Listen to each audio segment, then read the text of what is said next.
ఈనాటి కార్యక్రమంలో పంచాంగ పఠనం ప్రారంభించవలసిందిగా ప్రముఖ జ్యోతిష్య పండితులు డాక్టర్ సివిపి సుబ్రహ్మణ్యం గారిని కోరుతున్నాం.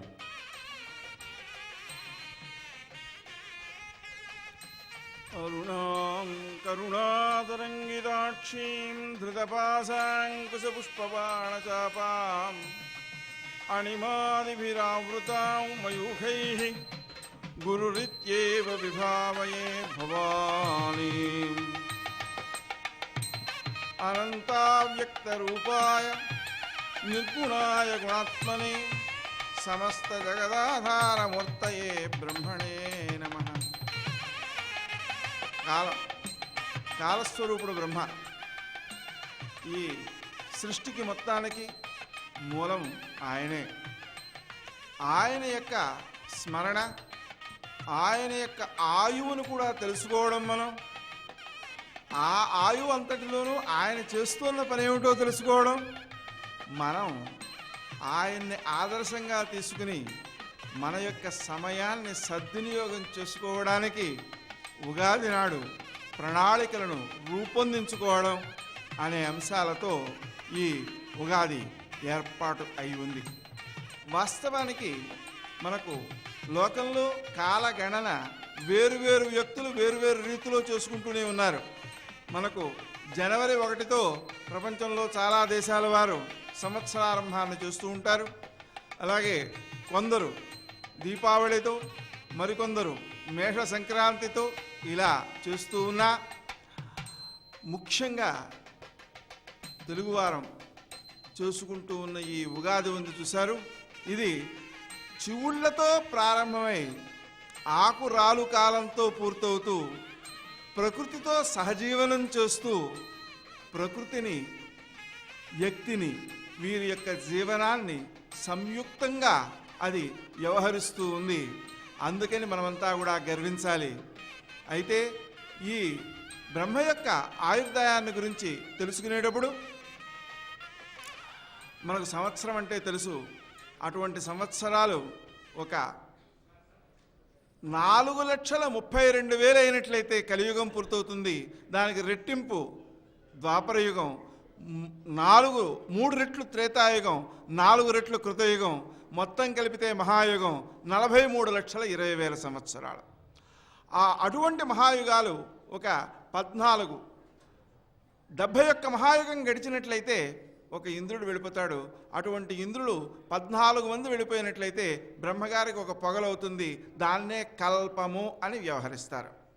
ఆ కల్పాదిగా ఈ రోజును గుర్తించడం కూడా మనకు పంచాంగాదులలో కనిపిస్తూ ఉంటుంది. ఆ విధంగా అటువంటి కల్పకాలం పొగలైతే అటువంటిదే ఒక రాత్రి, అటువంటిది రోజు. ఆ మొత్తం 360 రోజులైతే ఒక సంవత్సరం. అటువంటి సంవత్సరాలు ఒక 100 అయినట్లయితే బ్రహ్మగారి యొక్క ఆయుర్దాయం పూర్తవుతుంది.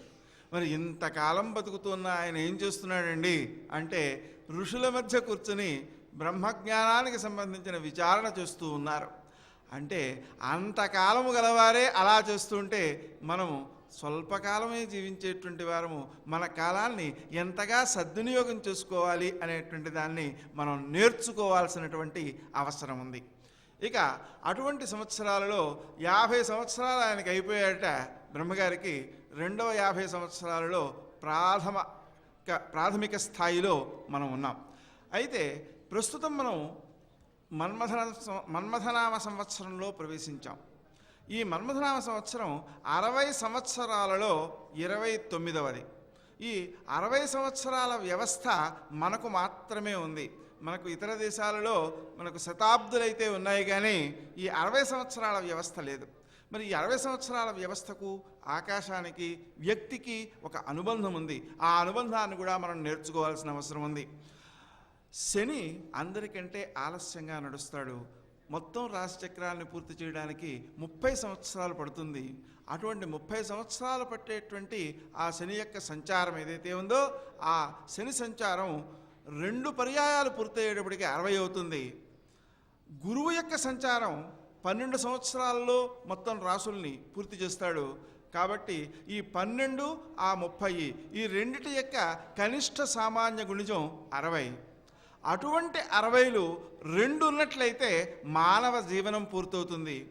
కాబట్టి మానవ జీవనంలో 30లు 4 ఉంటాయి. మొదటి 30 తన యొక్క అభివృద్ధి కోసం వినియోగించుకుంటే, తన యొక్క వివేకాన్ని పెంపొందించుకోవడం కోసం వినియోగించుకుంటే, రెండవ 30 పిల్లలను మంచివారుగా సమాజానికి ఉత్తములుగా అందించడానికి వినియోగించుకోవాలి. మూడవ 30 వానప్రస్థమైతే, నాలుగవ 30 సన్యాసమైతే అది ఒక సమగ్రమైన జీవనం అవుతుంది. ఆ సమగ్ర జీవనానికి శనిచారులు 4 ఒక క్రమత కలిగినవి ఉన్నాయి. వాటిలో ఈ 29వ సంవత్సరం అనుకున్నాం, అంటే 60 సంవత్సరాల వ్యవస్థలో ఇది 29వ సంవత్సరం. దీన్ని మనం జాగ్రత్తగా గమనించినట్లయితే జాతకంలో ఉండేటువంటి 12 భావాలలో 12 సంవత్సరాలు లెక్కకు వస్తూ ఉంటాయి. ప్రభవ అంటే పుట్టడం, లగ్నం అంటే పుట్టుక, విభవ అంటే సంపద, ద్వితీయం అంటే సంపద లాగా. ఆ క్రమంలో 2 12 24 అయిపోగా ఇది 5వ సంవత్సరం, అంటే పంచమ భావానికి సంబంధించిన సంవత్సరం. పంచమ భావంలో ఉపాసన ఉంది, అలాగే ప్రేమ ఉంది, అలాగే సంతానం ఉంది. ఈ ప్రేమ సంతానం అనేటువంటి వాటిని సమ్మిళితం చేసేవాడే మన్మధుడు. ఆ మన్మథనామ సంవత్సరం ఇది కావడం వల్ల మనకు ఈ సంవత్సరంలోని విశేషంగా దేన్ని చెప్పుకోవాలి అంటే, కామభావన పవిత్ర భావనగా రూపొందడం, ఆ పవిత్రమైన కామభావనతో ఉత్తమమైన సంతానాన్ని పొందడానికి అర్హమైన సంవత్సరంగా దీన్ని భావించాలి. ఎందుకంటే మేషాదిగా ఉండే రాశులలో సహజ పంచమమైనటువంటి సింహంలో మనకు గురుడు రేపు జూలై 14వ తేదీన ప్రవేశిస్తున్నాడు. ఆ పంచమ భావం అనేటువంటిది సహజ పంచమ భావం కాబట్టి ఈ సమయంలో పుట్టేటువంటి వారు ఉత్తములై సమాజానికి మేలు చేసేవారే ఆనందప్రదులై ఉంటారు. ఆ విషయాన్ని మనం గమనించినట్లయితే ఉత్తమ సంతానాపేక్ష గలవారు ఈ సంవత్సరం ప్రత్యేకమైనటువంటి చర్యలు చేపట్టాల్సినటువంటి అవసరం ఉంది. ముఖ్యంగా ఈ సంవత్సరానికి ధాన్యదానం చెప్పబడింది కాబట్టి ధాన్యదానంతో పాటుగా ప్రతిరోజు పెరుగును దానం చేసినట్లయితే పుత్ర సౌఖ్యం కలుగుతుంది, ఉత్తమ సంతానం కలుగుతుంది. అందువలన ప్రతిరోజు ఏ శివాలయంలోనో కాస్త పెరుగు దానం చేస్తున్నట్లయితే ఈ సంవత్సరాన్ని సద్వినియోగం చేసుకోగలుగుతాం. అలాగే నమో దేవ్యై మహాదేవ్యై దుర్గాయై సతతం నమః పుత్ర సౌఖ్యం దేహి దేహి గర్భరక్షాం కురుష్వనః అనే మంత్రాన్ని మనం జపించుకోవడం ద్వారా ఉత్తమ సంతానానికి అవకాశాన్ని కల్పిస్తాము. మనం ఒక గర్వించదగిన విషయం ఏమిటంటే, ప్రపంచం మొత్తంలో 95% ప్రపంచంలో మహాత్ములు ఎంతమంది ఉన్నారు అని లెక్క పెట్టినట్లయితే 1 2 మాత్రమే దొరుకుతారు. 5% మాత్రమే ఉండే ఈ భారతీయంలో వేలకు వేలు మహాత్ములు జన్మించడానికి మూల కారణం ఉత్తమ సమయంలో సంతానాన్ని పొందడానికి సూచనలు చేసే పంచాంగం. ఇది మనం గర్వించదగిన విషయం. భారతమాత మహాత్ములకు జన్మనిచ్చింది అంటే ఉత్తమ సమయంలో సంతానాన్ని పొందడం అనే అంశం వలననే అని మనం గుర్తించవచ్చు. ప్రస్తుత అంశంలో ఈ మన్మథనామ సంవత్సరాన్ని పూర్తిగా సద్వినియోగం చేసుకునేటువంటి పరిస్థితులలో పంచమం అనేటువంటిది ఉపాసనా స్థానం అని కూడా మనం చెప్పుకున్నాం. ఆ కారణంగా ఉపాసనను పెంపొందించుకోవడానికి ఉత్తమమైన సంవత్సరంగా దీన్ని భావన చేయవచ్చు. అలా ఉపాసనను పెంపొందించదలుచుకున్న వారు ఇది చేయాల్సినటువంటి పని ఏమిటి అంటే, శ్రీదత్త శరణం మమ అనే మంత్రాన్ని నిరంతరం జపించుకుంటూ ఉంటే వారి యొక్క బుద్ధి కుశలత వివేకము వృద్ధి చెంది వారు చక్కని ఉపాసకులై నలుగురికి మార్గదర్శకులై అందరికీ ఆనందప్రదులై ఉంటారు. అందరికీ ఆనందప్రదులు కావడానికి ఉపాసనకి సంబంధం ఏమిటి అని కొంతమందికి అనిపిస్తుంటుంది. లౌకికమైన ప్రయత్నాలలో మనం అందరికీ మేలు చేయాలనే తపనతో చేసే పనులు అన్ని వేళలా సద్వినియోగం కావాలనే నియమం లేదు. కానీ ఉపాసకులు సంకల్పమాత్రం చేతనే ప్రపంచానికి మేలు చేయగలిగిన వారుగా ఉంటారు. మనకు వారికి నిదర్శనంగా మనం స్వాములను దర్శిస్తూ ఉన్నాం. కాబట్టి వారు సంకల్ప మాత్రం చేతనే మనందరికీ కూడా మేలు చేయగలుగుతూ ఉంటారు.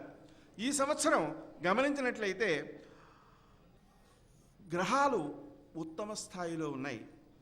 ముఖ్యంగా గురుడు కొంతకాలం ఉచ్చ స్థానంలోనూ మరికొంతకాలం మిత్రస్థానంలోనూ ఉంటూ సమాజానికి మేలు చేసే గురువర్యులను అందించడము, ఆ గురువర్యులను మనము గౌరవించడము, వారి నుంచి మంచి ఆలోచనలను ఆశీస్సులను స్వీకరించటము అనేదానికి సంకేతంగా ఈ గురు సంచారాన్ని గమనించవచ్చు. ముఖ్యంగా జగల్లగ్న కుండలిలో లగ్న స్థానంలోనే గురుడున్నాడు. లగ్నంలో గురుడుంటే ఏమవుతుంది అంటే వ్యక్తికి సుఖ ప్రాధాన్యం లేకుండా మంచి అనేటువంటి దానికి, ఆచరణ అనేటువంటి దానికి, ఇతరులకు మేలు చేయడం అనేటువంటి దానికి ప్రాధాన్యం ఉంటుంది. దానికి సంకేతంగానే శ్రీరామచంద్రుని యొక్క లగ్నంలో గురుడున్నాడు, కర్కాటక లగ్నంలో కావడం వలన ఆయన తాను కష్టపడినా సరే అందరికీ మేలు చేసేటువంటి ప్రవర్తన కలిగిన వాడై, అందరికీ ఆనందప్రదుడై, అందరికీ కూడా ఎవరికీ లోపం లేకుండా చేసేవాడుగా ఉన్నాడు. అలా మన యొక్క ప్రవర్తనను ఇతరులకు మేలు చేసేదిగా రూపొందించుకోవడానికి సంకేతంగా ఈ సంవత్సరాన్ని మనం భావన చేయవచ్చు. అంటే ఇటు పాలకవర్గం కూడా సజ్జనుల యొక్క ఆలోచనలను స్వీకరించి, మహాత్ముల యొక్క ఆలోచనలను స్వీకరించి ప్రజలకు మేలు చేసేటువంటి ప్రయత్నాలు సక్రమంగా చేయగలుగుతారు అలా చేసినట్లయితే. ఇక మనకు తృతీయ స్థానంలో ఉండేటువంటి రాహువు ప్రయాణ సౌకర్యాలను పెంచేవాడుగా ఉంటాడు. అలాగే పంచమ స్థానంలో ఉండేటువంటి శని కొంత ఆలోచనల విషయంలో, ఆలోచనలను ఆచరణలో పెట్టడం విషయంలో ఆలస్యాలను సూచిస్తాడు. ముఖ్యంగా చంద్రుని యొక్క స్థితి అనుకూలమైన ఫలితాలను ఇచ్చేదిగా ఉంది. భాగ్యస్థానంలో సూర్యుని యొక్క సంచారం చాలా సంపదను పెంపొందించేదిగా ఉంది. అంటే అర్థం ఏంటి? మన ప్రభుత్వాలు ఏవైతే సంపదలను తీసుకురావడానికి, సంపదలను ఉత్పత్తి చేయడానికి ప్రయత్నాలు చేస్తూ ఉన్నాయో ఆ ప్రయత్నాలు సత్ఫలితాలను ఇచ్చేటువంటి అవకాశం ఉంది. అదే భాగ్యస్థానంలో బుధుని యొక్క సంచారం కూడా ఉన్నందువలన వ్యాపారాత్మకమైనటువంటి అభివృద్ధిని కూడా మన దేశము సాధిస్తుంది అని గుర్తించవచ్చు. అధికార స్థానంలో కుజుని యొక్క సంచారం వల్ల కొంత కాఠిన్యముతో కూడి ఉన్నటువంటి నిర్ణయాలు తీసుకోవడం, వాటిని అమలు చేయడం కూడా జరుగుతుంది అని ఈ కుజుని యొక్క సంచారం వల్ల గుర్తించవచ్చు. దానికి సంకేతంగానే మనకు ఈరోజే పేపర్లో చూస్తూ ఉన్నాం. ఏమనంటే ఈ ఇన్కమ్ ట్యాక్స్కి సంబంధించినటువంటి చర్యలు కఠినతరంగా ఉంటాయి అని. అంటే ఇక్కడ ఆ కఠినమైన నిర్ణయాల ద్వారా దేశం యొక్క సంపదను వృద్ధి చేయుట అనేటువంటి దానికి సంకేతంగా ఆ కుజుని యొక్క స్థితి ఉంది. లాభస్థానంలో శుక్రుడు ఉన్నందువలన శుక్రుడు అనేటువంటి వాడు కళారంగానికి, అలాగే ఆనందానికి సంబంధించినటువంటి అంశాలకు, ఆహార పదార్థాలకి కూడా సంకేతంగా నిలుస్తూ ఉంటాడు. అంతేకాకుండా స్త్రీలకు సంబంధించినటువంటి ఆభరణాలు, అలాగే అలంకరణ ద్రవ్యాలు మొదలైనటువంటి వాటికి సంబంధించిన వాడుగా ఉంటాడు. కాబట్టి ఇవన్నీ కూడా లాభప్రదంగా ఉంటూ అందరికీ అందుబాటులో కూడా ఉంటూ ఉంటాయని మనం గమనించవచ్చు. సౌందర్యము అనేటువంటి దానికి ప్రాధాన్యం ఇచ్చేటువంటి అవకాశాలు కూడా ఈ సంవత్సరం మనకు గోచరిస్తూ ఉన్నాయి. అయితే మన రాష్ట్రాల అధినేతలకు, అలాగే కేంద్రంలో ఉండేటువంటి వారికి ఉండే సయోధ్యల వలన పనులు సానుకూలమవుతాయని, ప్రజలకు క్షేమం జరుగుతుందని గుర్తించవచ్చు. అయితే అక్టోబరు, నవంబరు మాసాలలో కొంత ప్రకృతి వైపరీత్యాలు ఉన్నప్పటికీ వాటిని కూడా అధిగమించి ప్రజల యొక్క సౌఖ్యం కోసం ప్రభుత్వాలు పాటుపడతాయి అనే విషయాన్ని కూడా మనం గుర్తించవచ్చు. ఇక ఈ మన్మథనామ సంవత్సరంలో పంటలకు లోపమేమీ లేదు. అయితే వర్షాల విషయంలో కొంత ఎక్కువ స్థాయిలో కాకుండా సామాన్య స్థాయిలోనే ఉంటాయి అనే విషయాన్ని మనకు రాశి ఫలితాలుగా చెబుతూ ఉన్నారు. ఈ సంవత్సరంలో మనకు గ్రహణాలు 2 గోచరిస్తూ ఉన్నాయి. ముఖ్యంగా 4/4/2015లో ఒక చంద్రగ్రహణము, అలాగే 9/3/2016లో ఒక సూర్యగ్రహణము కూడా ఉన్నాయి. ఈ గ్రహణముల యొక్క దోషాలు ఏవైతే ఉన్నాయో వాటిని అధిగమించడం కోసం గ్రహణ సమయాలలో ఉపాసనను ఆచరించడం ద్వారా, జపాదులను చేసుకోవడం ద్వారా అనుకూలమైనటువంటి సత్ఫలితాలను సాధించే అవకాశం ఉంటుంది. ఇక ఈ మన్మథనామ సంవత్సరంలో ధాన్యము మధ్యమ ఫలితాన్ని ఇస్తుందని, కామ ప్రభావము అధికంగా ఉంటుందని, దాన్ని సక్రమమైన మార్గంలో వినియోగించుకుని ఉత్తమ సంతానానికి వాడుకోవచ్చని మనం ఇంత క్రితమే చెప్పుకుని ఉన్నాం. అలాగే జనులకు ప్రీతి కలుగుతుందని ఈ సంవత్సర ఫలితాలుగా చెప్పడం జరిగింది. మనకు 60 సంవత్సరాలలో 12 యుగాలు ఉంటాయి. యుగం అంటే 5 సంవత్సరాల కాలం అన్నమాట. అటువంటి ఆ 5 సంవత్సరాల కాలంలో దీన్ని అనుసంవత్సరము అని చెప్పి అంటారు. ఈ అనుసంవత్సరం 4వది అన్నమాట. అయితే ఈ సంవత్సరంలో ధాన్యదానం మహాఫలితాన్ని ఇస్తుంది అనే విషయాన్ని చెబుతూ ఉన్నారు. అలాగే ఈ వరాహ సంహితలో దీని గురించి మన్మథనామ సంవత్సరాన్ని గురించి సమఫలితాన్ని ఇచ్చేదిగాను, అంటే వర్షాలు మరీ ఎక్కువ కాదు మరీ తక్కువ కాదు అన్న స్థితిలో ఉంటాయని చెప్పడం జరిగింది.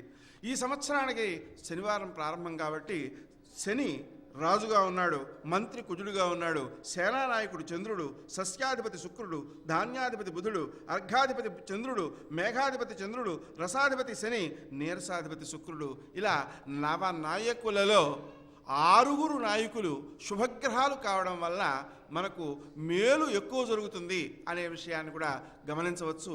అంటే సంవత్సరం మొత్తంలో అభివృద్ధిని ఎంత శాతంగా భావన చేయవచ్చు అంటే మొత్తం 66% పైగానే అభివృద్ధిని గమనించవచ్చు.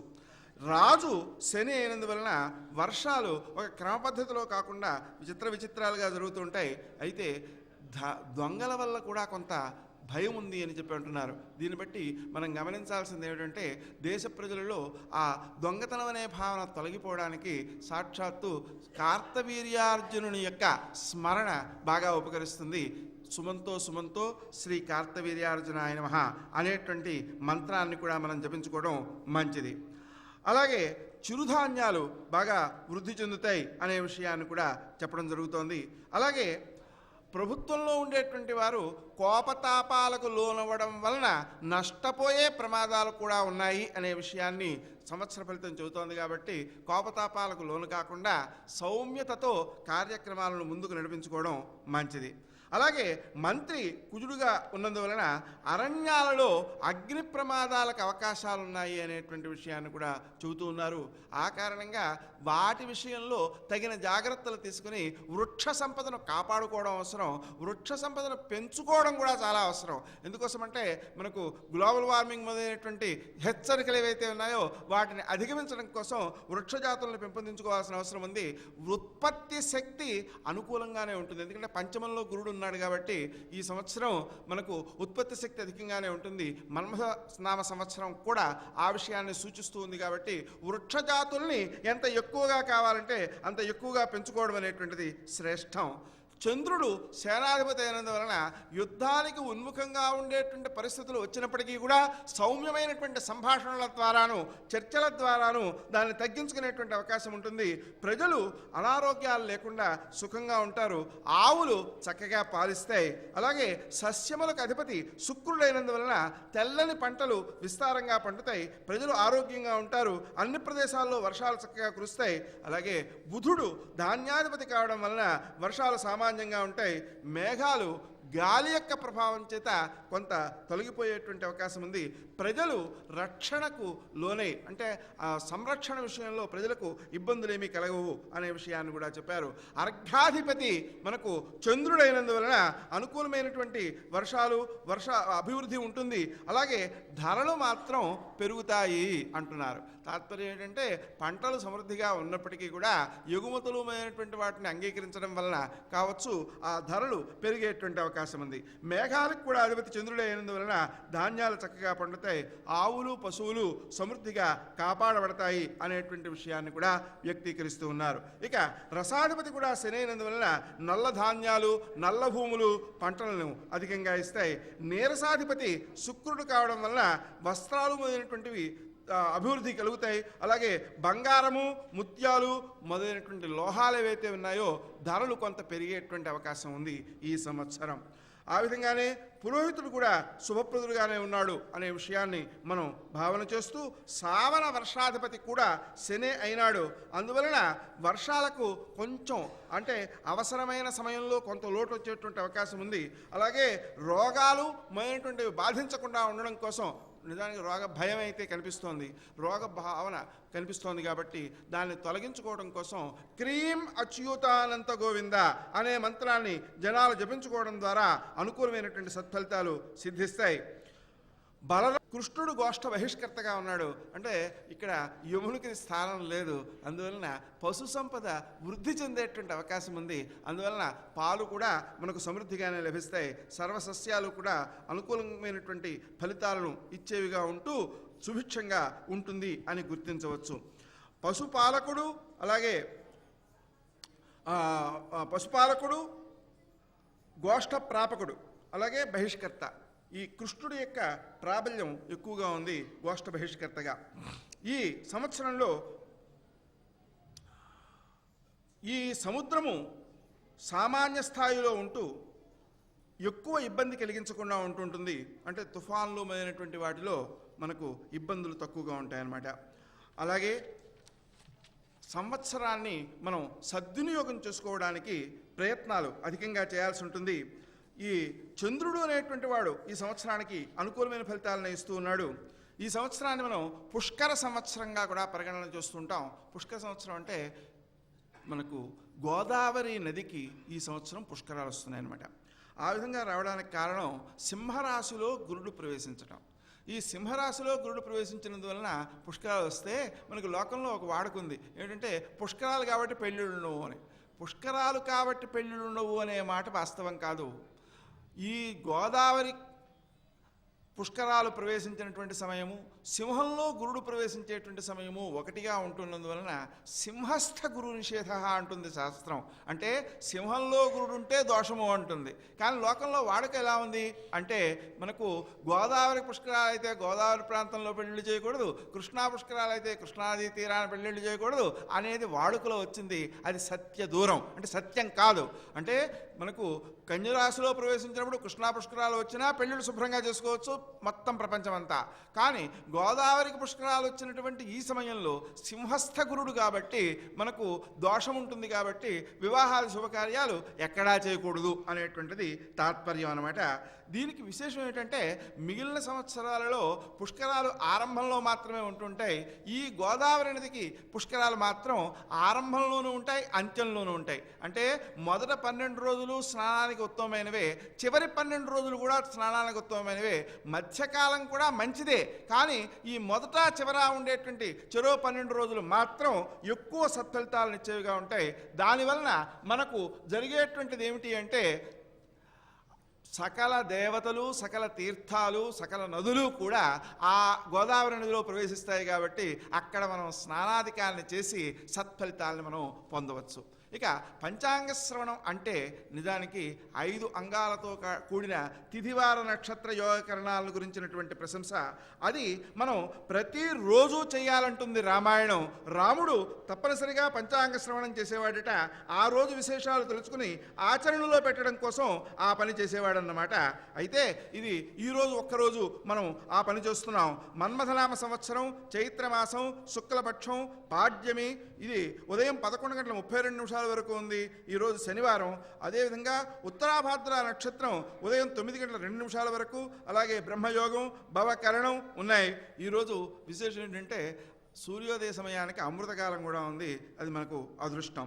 ఈ విధంగా ఈరోజు చేసేటువంటి కార్యక్రమాలలో ఉదయం స్నానం చేయడం, తర్వాత బంధుమిత్రులతో కూడి తలంటు పోసుకోవడం, తర్వాత పంచాంగ శ్రవణం చేయడం, అటు తర్వాత ఆ ఉగాది పచ్చడి ప్రసాదంగా స్వీకరించటం, రోజు మొత్తంలో ఆనందంగా గడపడం. ఎందుకంటే ఉగాది నాడు ఎంత శాతం మనం ఆనందంగా గడుపుతామో సంవత్సరంలో అంత శాతం ఆనందంగా ఉంటాం. సర్వే జనాః సుఖినో భవంతు. అందరూ ఆనందస్వరూపులుగా పరబ్రహ్మస్వరూపులుగా ఉండాలని కోరుతూ నమస్కారం.